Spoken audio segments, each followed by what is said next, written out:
To introduce him very briefly, Professor Adeli holds a PhD in artificial intelligence and computer vision with postgraduate training in computational neuroscience. His research groups develops translational AI algorithms for healthcare and mental health, focusing on the automatic analysis of human activities from videos and neuroimages. So he will kind of show you a lot of the examples like they are working on. It's very, very fascinating. So I hope you enjoy that. One more information to know about Professor Adeli is that he's teaching with Fei Fei Li, a class called Deep Learning for Computer Vision that we actually offer both as part of our graduate program offering and a professional program offering. And our kind of first professional class offering will start on October 6th. So if you're interested, you can sign up. Just a heads up, it won't be an easy class, but we know there are a lot of you out there that kind of are interested in the depth and breadth of the subject. Great. Thank you, Petra, and I hope everybody can hear me well. Hi, everyone. Computer vision isn't just about recognizing cats on the internet anymore. It's about reshaping healthcare, science, and the society these days. And that's the story and the journey that I'll take you on today. So, easy. Yes, the slide navigation works in the system. So let's first look at this machine. This is the Apollo Moon, excuse me, landing computer. Your phone camera has more computing power than the systems that took us to the moon. And we mostly use it for photography and taking photos of brunch. Today, I want to talk about how to direct this power towards health, safety, and creativity, and talk a little bit about the story that computer vision is all about pixels and making sense of those. But we know that at the level of pixels, they are just tiny squares of color, often meaningless to us. But when you zoom out, these pixels tell a story. And computer vision is all about bridging the gap from meaningless pixels to meaningful concepts and hopefully, ultimately, human impact. Let's first discuss what the field of computer vision is. It all starts with artificial intelligence, the big dream of computer vision, the big dream of making machines think. Inside it, feels like machine learning and computer vision begin to take shape. Deep learning emerges within machine learning and powers vision forward. And our focus is right here where vision and deep learning meets. This is the course that Petra was also talking about earlier. You will be hearing more and more about it in the class. But here I want to give you a very high-level overview. So and around it, there are other fields like language, speech processing, robotics, and so on. And together, they form today's AI ecosystem. All of these fields are different, yet they are deeply connected. There are many applications of computer vision in other fields, like in neuroscience, psychology, medicine, physics, biology, and so on. And we know that these days, computer vision is everywhere. Cameras, cars, phones, art, medicine, and I don't need to talk to you about it all. To talk a little bit about the history of computer vision that we talk in this class and a little bit today. In the class, we talk about it in more depth. I should say that the roots of computer vision go back to neuroscience. This experiment by Hubel and Wiesel showing how the brain detects edges. And then in 1960s, Larry Roberts used geometry to model 3D vision. In the 70s, David Marr described vision as a series of computational stages. Others saw objects as parts, simple shapes building complex forms. And the 80s brought edge detection to computer vision, outlining the world in contours. Then came the AI winter. Progress slowed down, but vision kept moving. And by the 90s, grouping and Gestalt principles guided how machines organize scenes. And in the 2000s, matching techniques like SIFT and other methods for feature extraction drove recognition. Face detection became the first major real-world success, and data sets like Caltech 101 gave benchmarks for progress. And in parallel, the field of deep learning has advanced from simple perceptrons to more advanced neural networks with backpropagation and so on. At the time, deep nets existed, but without data and compute, they kind of struggled. The idea was right, the timing was not. So then came ImageNet, a massive data set that changed everything. Before 2012, progress plateaued, error rates kind of stayed high, and then AlexNet won the ImageNet challenge in 2012, cutting error rates in half, almost half overnight. This was the turning point, the deep learning explosion. And then suddenly, deep nets powered classification, retrieval, generation. They detected and segmented objects in complex scenes and even understood videos, recognizing activities over time. Vision spread into daily lives, faces, games, reinforcement learning, and so on, and into science, medicine, astronomy, ecology, and these other applications. It connected vision with language, captioning and describing images, and soon AI was generating images of its own, generating images of faces. And now these days, I'm sure you are familiar with the generative models that generate images.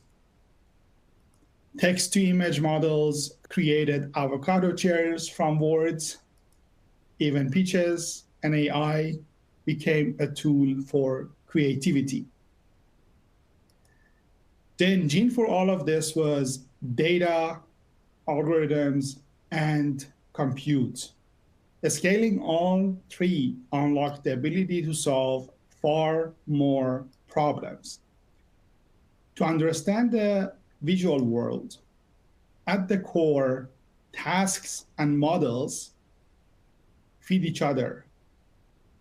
Tasks refer to the specific challenges or problems that we aim to solve using visual data such as object recognition, scene understanding, motion detection, and so on. And models are specific computational frameworks that mimic the visual system to accomplish the task. Vision moved beyond classification to segmentation, and then detection of different objects, and beyond still images to video and multimodal understanding. Convolutional neural networks, or CNNs, became the workhorse for vision, and recurrent neural networks could process sequential data like videos and time series and so on. And then came the transformers, and I'm sure by now everybody's heard the word transformers, the engine for most of the current technologies, current AI advances, redefining the architectures again. So with that, generative models started building and letting machines reimagine the world into new styles. Diffusion and DALI example here brought creativity to AI. New generative models were introduced, such as diffusion models, which often generate images from noise, turn noise into images, and then vision language models. Yes, vision language models merged pixels with words, 3D vision. Okay. Yes, 3D vision brought depth, geometry, and a structure into the game, into play, and embodied AI gave vision a body, basically robots that can see and act. What I told you here was all about each of these slides was one lecture, one entire lecture that we have in the class. So I really encourage you to take a look at the lectures and also join the class lectures. But with this summary that I just told you, if I could go to the next slide, yes. I wanted to tell you that we've seen vision applied broadly, and I gave you some of the examples. And I want to now turn to healthcare to see how we can move from pixels to real human impact. And this is the story for some of the recent works, recent research that we've done in our lab with the recent advances in computer vision. Okay, we all know that AI has already revolutionized healthcare. Our increased life expectancy and quality of life owes a lot to improvements in healthcare. But I want to highlight that healthcare takes place in an extremely complex environment with complicated human behaviors, multiple humans, multiple roles, many objects often should be detected and recognized, and errors can happen in so many different ways. Our research, our work aims to transform care delivery using AI technologies and which basically reduces workloads, lower costs, and improve the outcomes. So our vision collectively in our group is to endow healthcare spaces with something that we call ambient intelligence, which is the technology of smart sensors, computer vision, machine learning algorithms, and connecting all of these multiple sensors to understand human activities and react to the perceived needs. Specifically in daily lives, in daily living spaces, the goal is to quantify or analyze activities of daily living, or what we call ADLs, activities of daily living, monitor health, and intervene at the right time. And in hospital spaces, the goal is to monitor clinical activities to improve the quality of care and patients' health by providing the physical spaces, as I said, with sensing technologies in both critical spaces that I just mentioned. These spaces include different use cases that our research is looking into. All of these and at various levels of required care. The core to all these applications is methods to understand human behaviors and activities, and in some cases actually understand those in very detailed manners. So to facilitate the implementation of such technology, first step is to transform the healthcare spaces with sensing capabilities from different modalities, and that's what we worked on: contactless audiovisual data, RGB, regular images, and depth images, as well as thermal images, and also some variable technologies that could be actually used and connected to other sensing technologies to augment the data.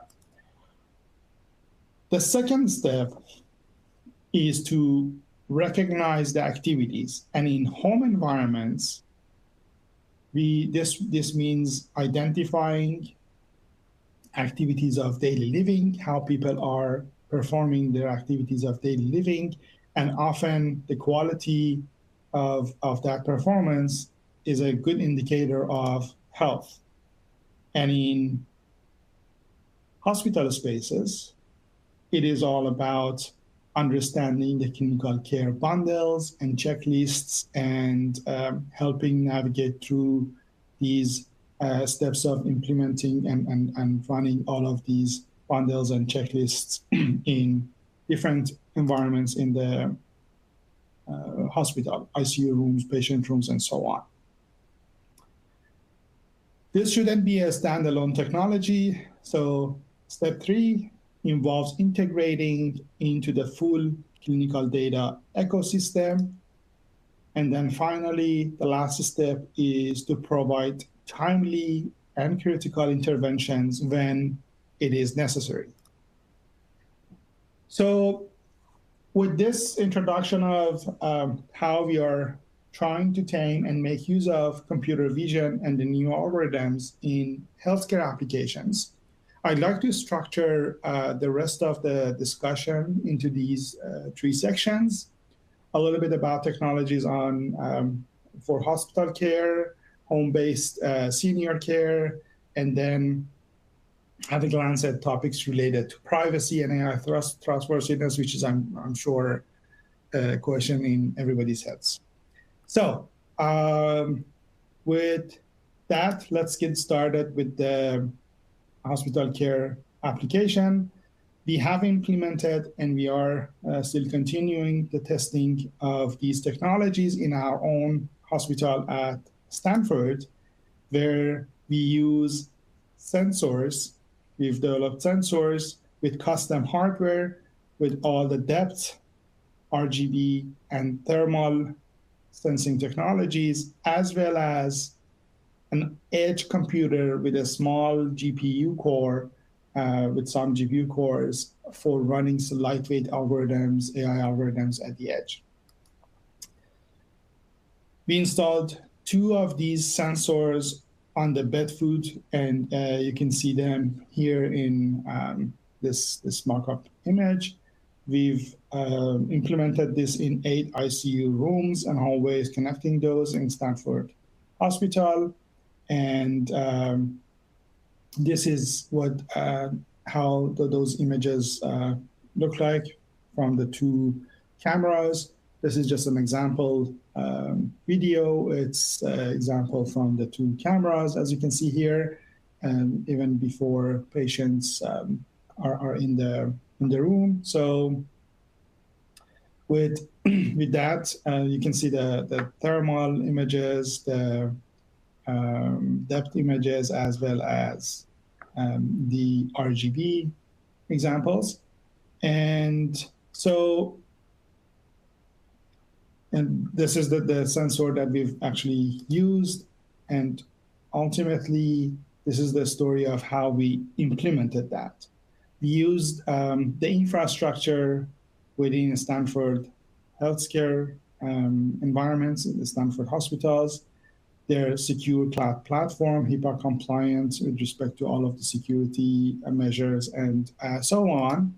And then how we did that was a simple implementation of, on the clinical side, we had these devices connected to streaming management, which streamed the data to the research side of Stanford School of Medicine, where we have this research gatekeeper, which hands us the data through STAR. STAR is the Stanford Research Repository, and we use all of the data in the Stanford Neuro platform. Again, another HIPAA compliant resource managed by Stanford IT.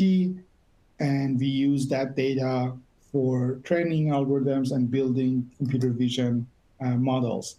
The results of this study, which actually took few years to install all of the sensors, collect data, and so on, is now published in this paper in New England Journal of Medicine AI and JMAI earlier this year in 2025.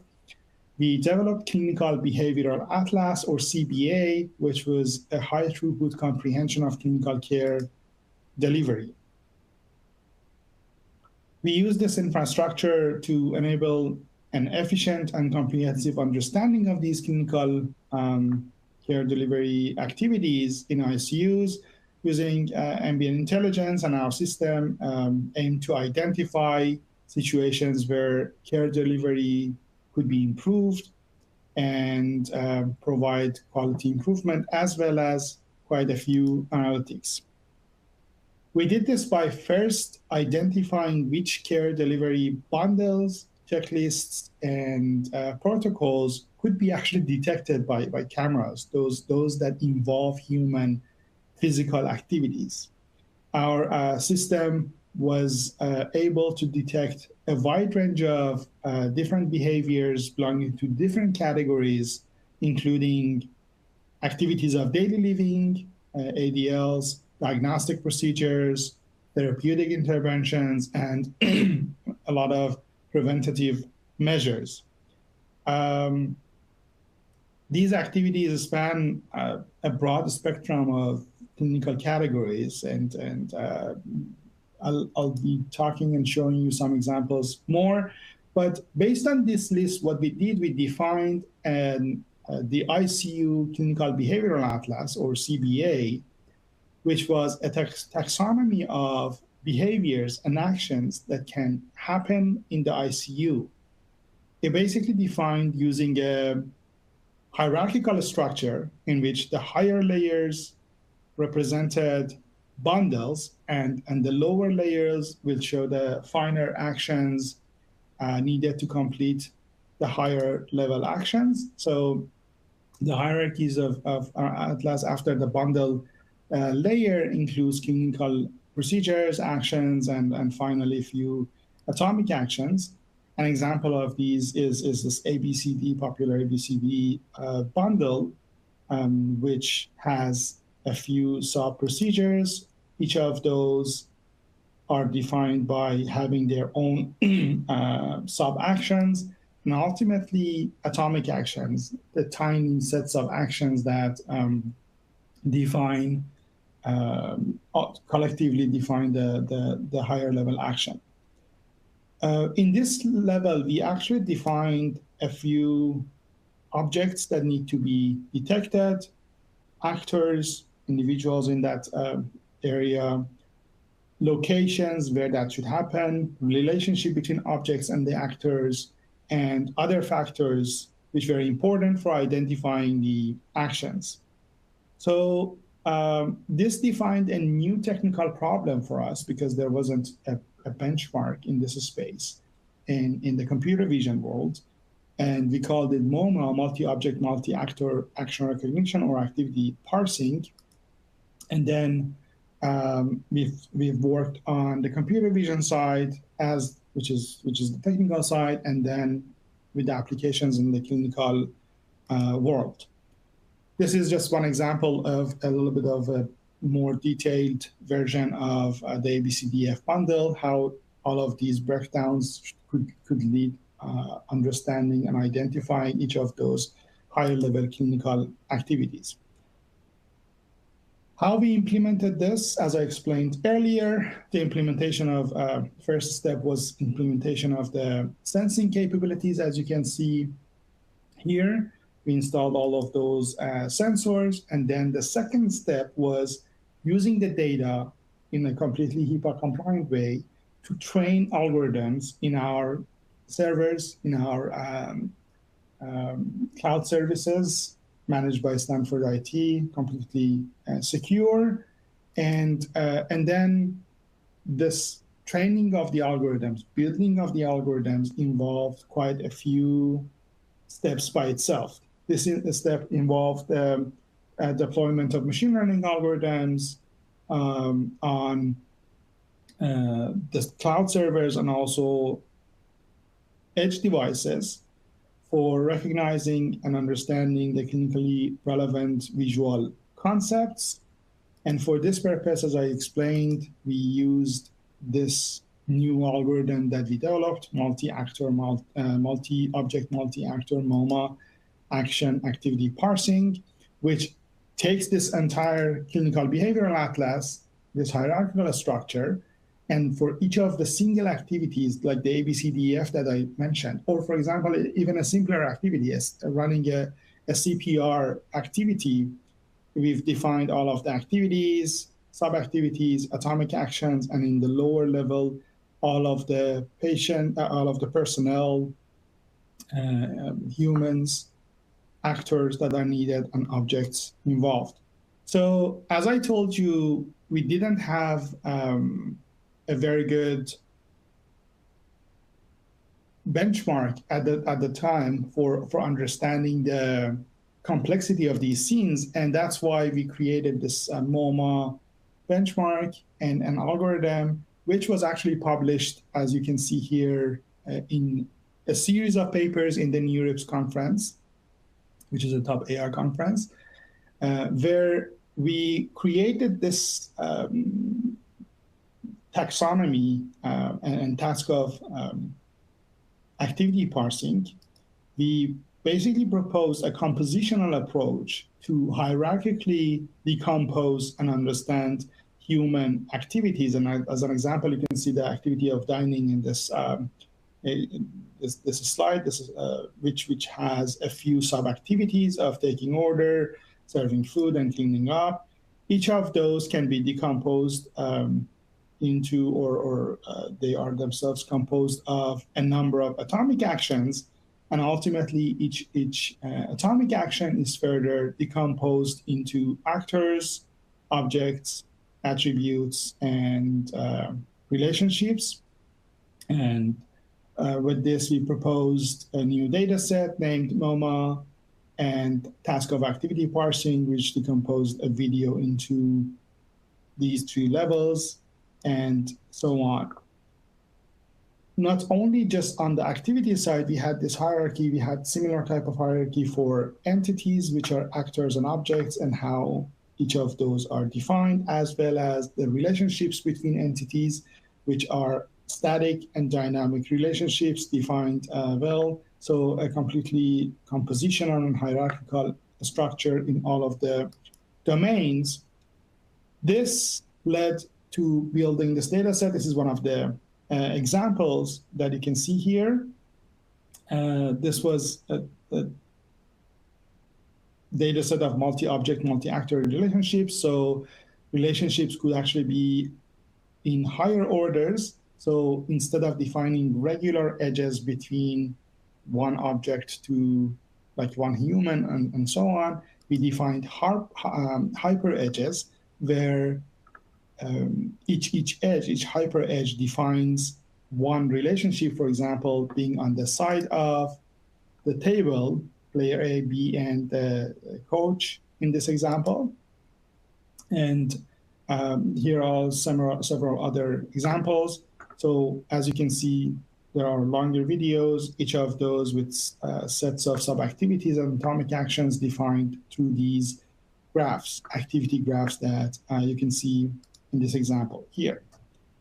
The model was able to show very promising results, even with some of the newer, at the time, foundation models in video, and so on. Sorry about the artifacts you see on the slides. Sometimes colors do not match. It's because of the system, not very much on the original slides.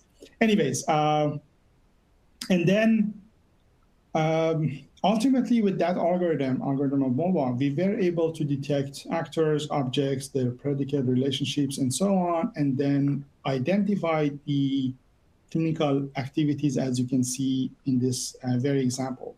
The last step was to use those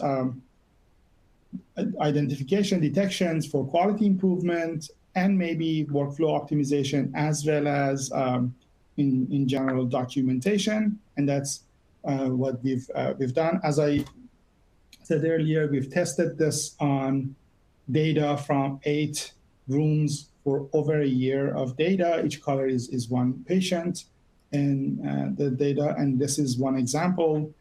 This is not patient data. This is our student and clinical collaborator in this video, just for demo purposes. But as you can see here, our system can in this example, you can see that the model demonstrates the ability to accurately detect and recognize actions of, in this case, changing the headbed elevation and implementation of preventative measures such as sleeper socks and SCD on the patient.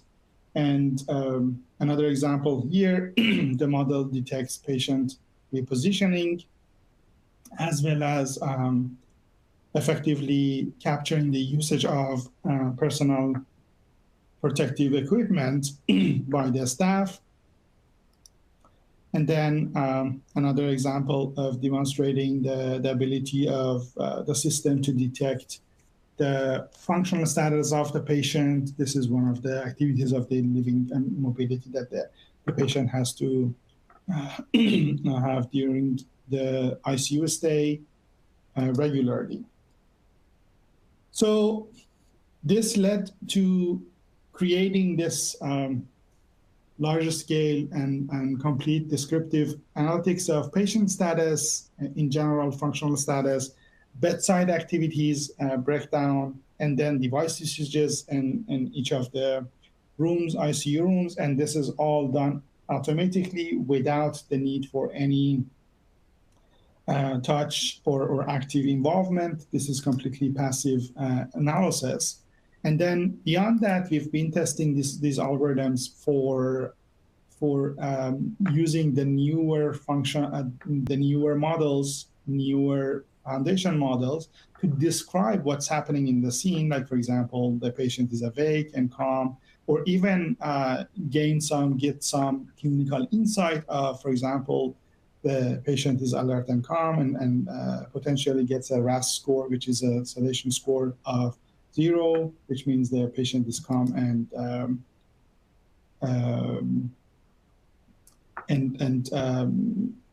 is functioning normally. So another examples of this technology without the actual RGB videos, we've also earlier tested this type of technology in Intermountain Healthcare, and there we use depth sensors to understand patients' activities in patient rooms and ICU rooms in terms of getting out of the bed and sitting and so on, in general mobility. So with these 2 examples, I am going to wrap up this part of the presentation. And I want to talk about senior and home care next. I'm thinking that actually maybe let me finish the topics and then I'll take some questions. It would be a little bit more efficient in terms of being able to finish up the topics that I want to cover. Okay, with senior care, we've talked. There is a lot of there are different studies that show there is an urgent need to develop technologies to support independent living of seniors at home. And without me going into details of the reasons and motivations, because I think everybody's on the same page in terms of the need for such a technology. We want to see how we can support that independent living of the individuals. There are some technologies right now based on wearables that they help monitoring and tracking health, in specifically tracking steps, monitoring sleep, and sometimes detecting falls. However, we know that they only offer a small set of functionalities with limited granularity because of their nature. And sometimes they are a little bit annoying in the sense that the wearable device needs to be charged at all times, and consistently the older adults should remember to keep them charged and so on.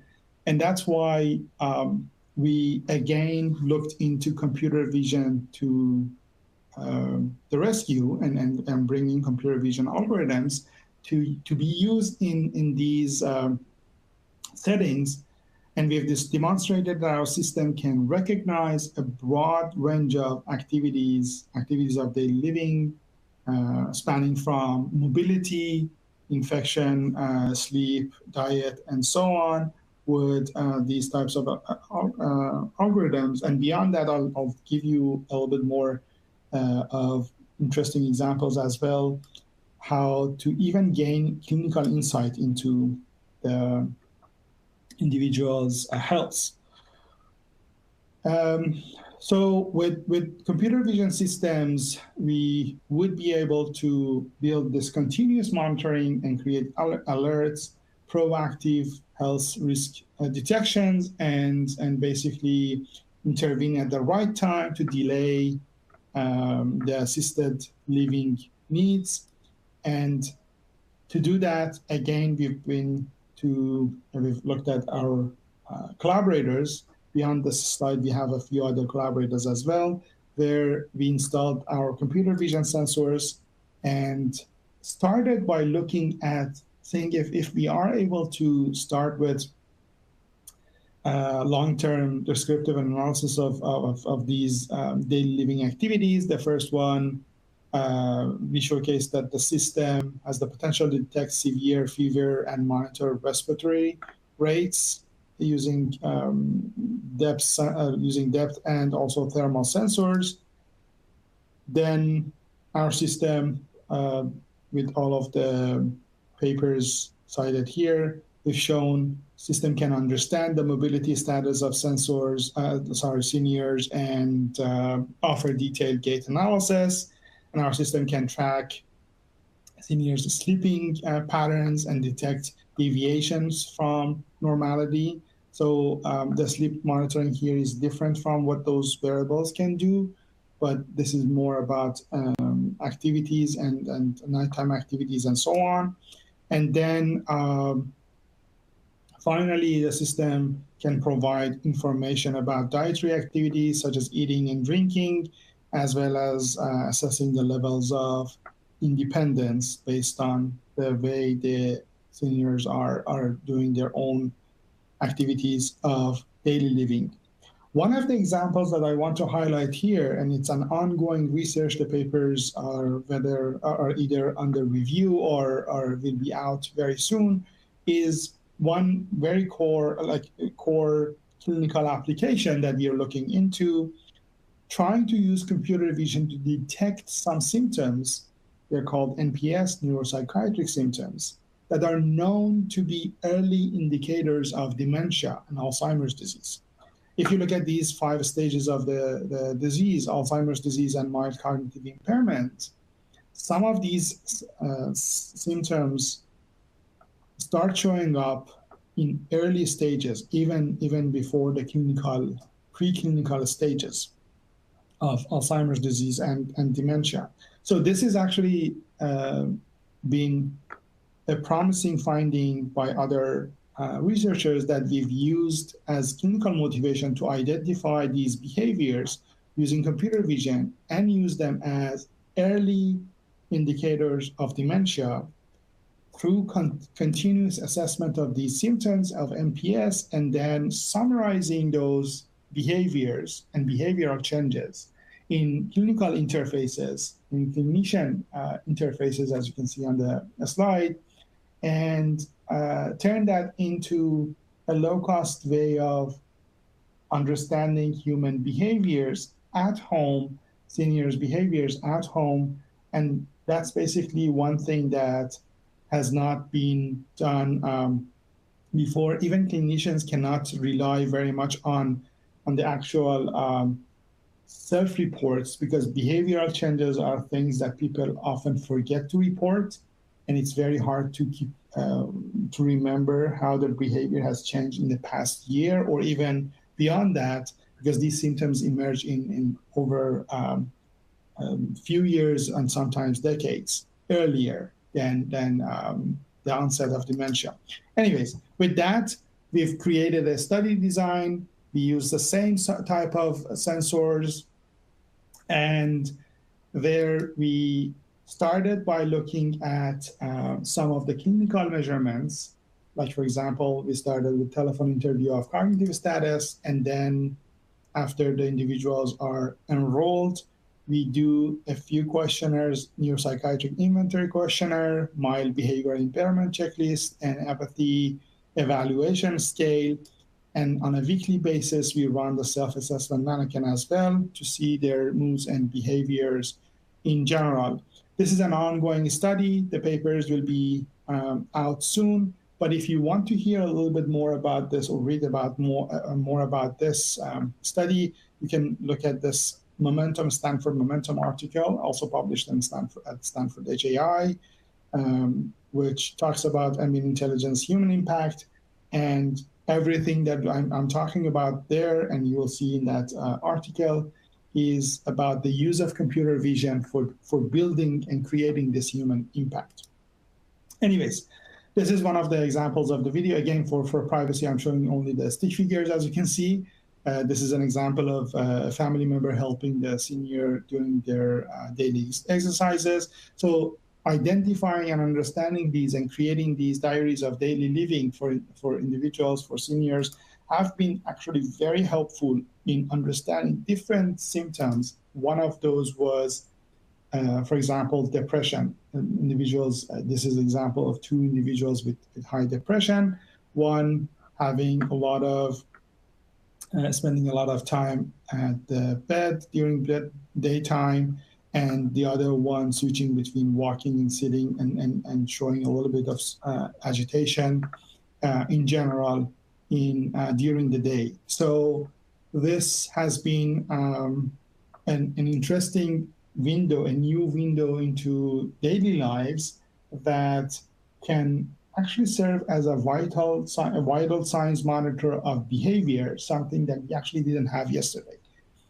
We have vital signs monitor of many different physical aspects of the body, blood pressure, glucose, and so on, but there is nothing around behavior and generally the mental health aspects. So computer vision does provide this capability.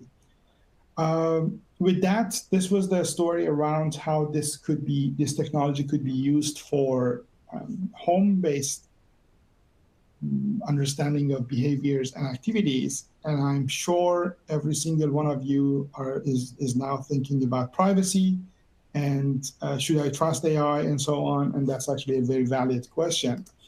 And that's why we've been thinking about this idea of ambient intelligence in healthcare, and also computer vision does deal with vast amounts of personal data, which may contain personal identifiers and sometimes intimate information about the individual's physical and mental health. So the concerns around privacy and security are paramount. They are very important. And we've been looking into different fields, different ways of protecting privacy in this analysis. You can see some of them listed here, from facial blurring, dimensional reduction, and encryption, to body masking and newer fields of federated learning and differential privacy. We don't have time to go into these separately, but I want to tell you that what and how we've been thinking about this technology to be used at homes or hospitals in a private manner was after we build the ML algorithms. Yes, for building the algorithms, we need huge GPUs. So we have to build the algorithms on the cloud. But then the vision we have is these ML algorithms are to be run locally in the deployment stage. If it's home or if it's hospital, inside that sensor, it does run the machine learning and computer vision algorithms and does not transfer any data in terms of pixel value, pixel data, image data anywhere. So no transmission of data to anywhere, to any cloud or any provider means more and more privacy. So this is our vision, the longer term goals, and that's what we are working on towards. But beyond that, I want to tell you that yes, that's a great goal, but still the camera itself is registering or is taking images, and hackers, adversaries can actually look, hack into your Wi-Fi at home and get access to the data, access to the images. And we've been working on technology, a computer vision-based, lens-based technology of the cameras to see if we can actually add privacy to that level as well. Normally, what happens is individuals, when a camera, when it looks at the individual at home, takes the image, creates this image, and then, yes, our action recognition, action understanding algorithm works on top of this and can recognize the action. But then in normal cameras, the problem is any adversary can actually access those if they have access to the network, home network, or the hospital network. And in order to mitigate that risk, what we've done was using some vision-based and camera technologies science. What we've done, and you can look at the paper if you're interested in, is to create some distortions on the lens itself. So the image that is generated is not recognizable by humans. But because this lens distortion is built and trained end-to-end with this private human action recognition network that we had, because of these pairing, this algorithm is able to, the PRIV-HAR is able to recognize the activities, but a human will not be able to see what's happening in the image itself. So that was just a very high-level overview of it. And how we've done that was by breaking down this model of image acquisition process using what we call point spread function, PSF, defined in terms of the lens surface profile to emulate the waveform propagation and train the parameters of the lens. So with those new parameters of the lens itself and distortions that we create here, we can actually create images that are distorted. So we can see the distorted images while the person, this is an example of us building actually the hardware with a few of the students in our group. And this is how the camera lens itself looks like. Hopefully, yes. So that's this is a video. You're seeing the video that the camera is basically running, is paired with the lens that we created in the lab. It's a lab lens, but it's supposed to be in the camera. And then that registers the images, and how the images look like are mostly like this. You see on the top, those are the videos and images that there is a lot of distortion in images, and humans often are not able to detect those distortions, but the algorithms, the human action recognition algorithm that we've built is able to do that.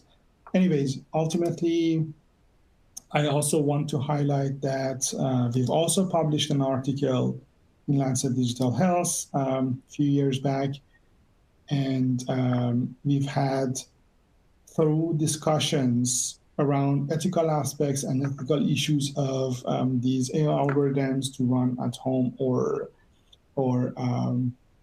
healthcare environments. And we've identified these 6 different stages and mitigation plans for each of those issues that could be seen, and then mitigation plans. So I'm not going to go into details again. And if you're interested, check out the article published in this space. So this summarizes what I wanted to talk about today. And I want to just leave you with this message that at the heart of healthcare is something very special, humans caring for one another, and technology is unlikely to ever replace this relationship.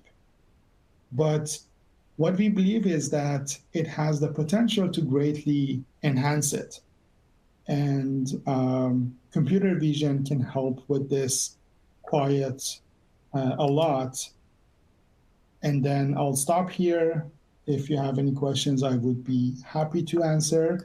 Let me leave with this message on the screen, but then Petra, I'll follow your lead for Q&A portion of the meeting. Yeah, that sounds great. Thank you so much, Ehsan. This has been so fascinating, so much information, so great. I'm very excited about the applications you're working on. I told you before the webinar started, and I still mean it.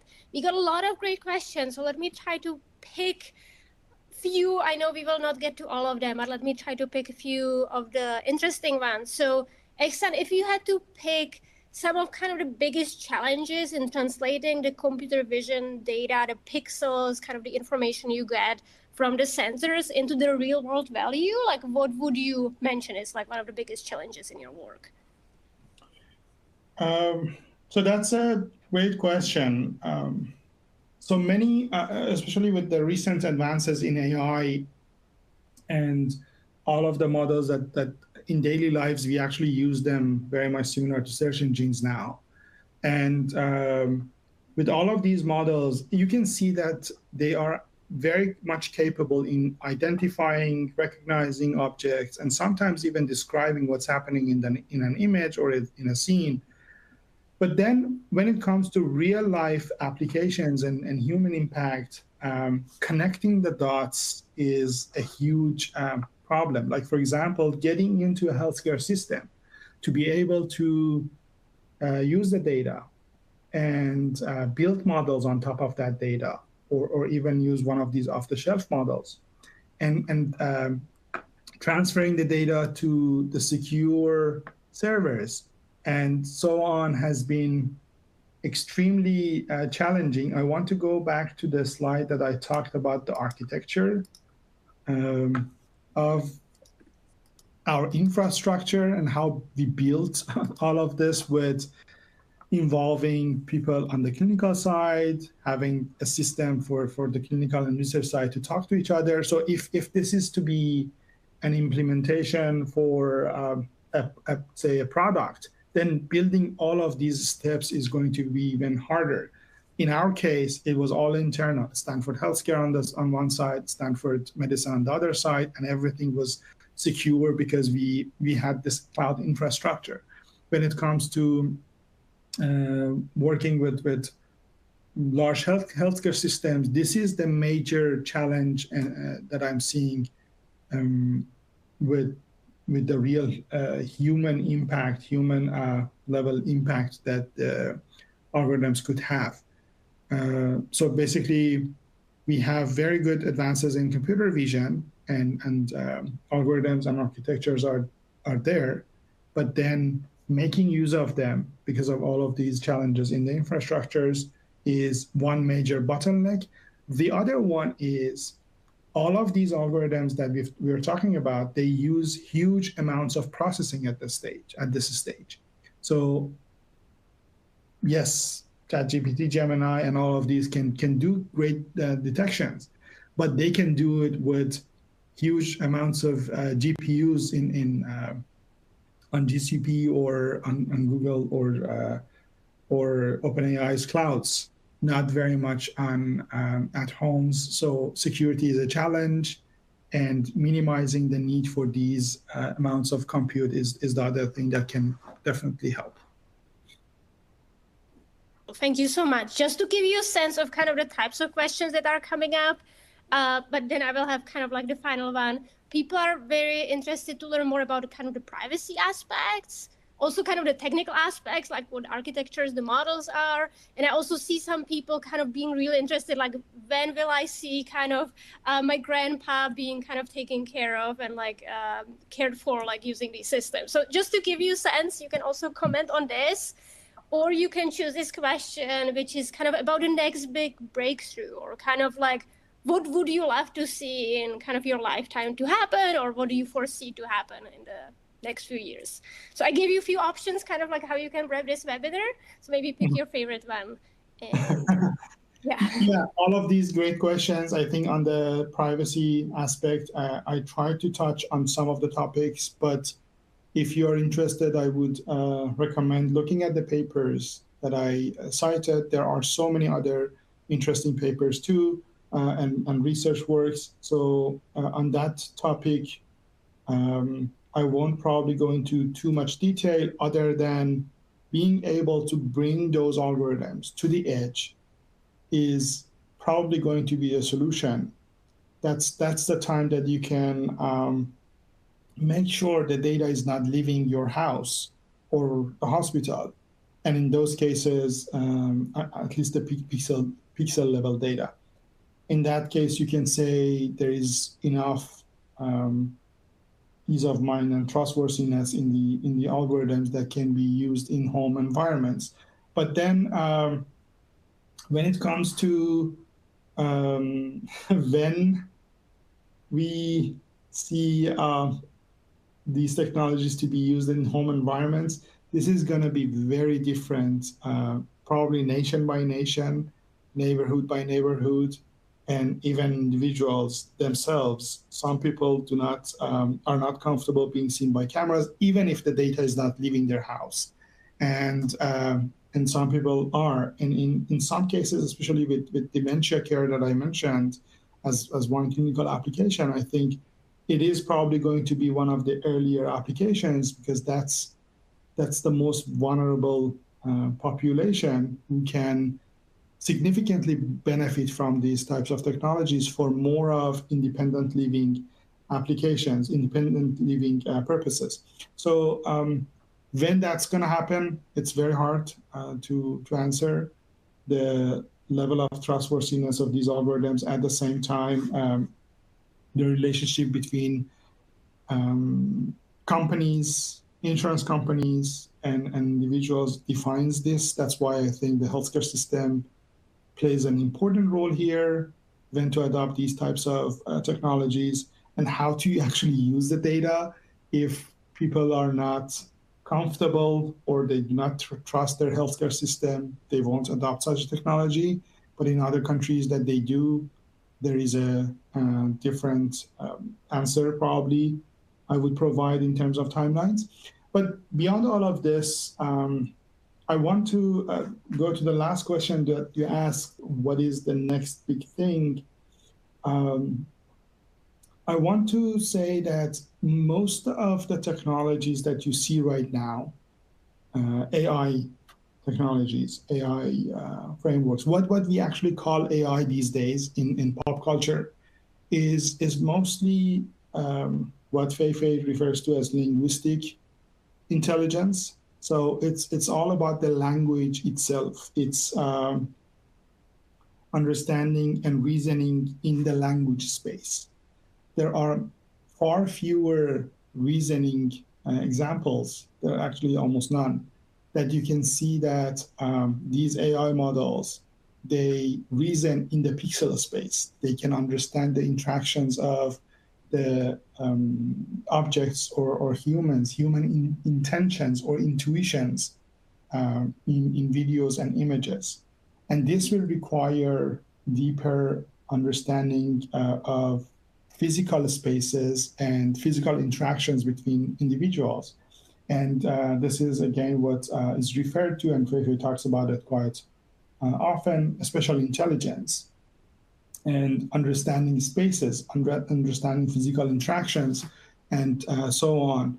So I would say, I think the next big thing here is going to be understanding these interactions, intuitions, human intentions, and so on, which will not only advance computer vision and generative models in the vision era, in the vision space, it's also going to help robotics and how humans interact with robots. So embodied intelligence, what I very briefly mentioned in one slide, but we have one full lecture on embodied intelligence and computer vision in the class. So these are going to probably be the next big things that are going to happen in the AI world. I hope I have answered that question, but I'm also looking at the Q&A. I'm seeing quite There's so many more questions, but I think we are at the time. Ehsan, thank you so much for even spending the extra 3 minutes with us. I know how busy you are. This is all very fascinating. Thank you so much for sharing all the insights. And I think with that, we will say goodbye. Hope everyone is having a great day, evening, morning, wherever you are joining us from. And thank you, Ehsan, once again for making the time. Thank you very much. It was great talking to you and all of the participants.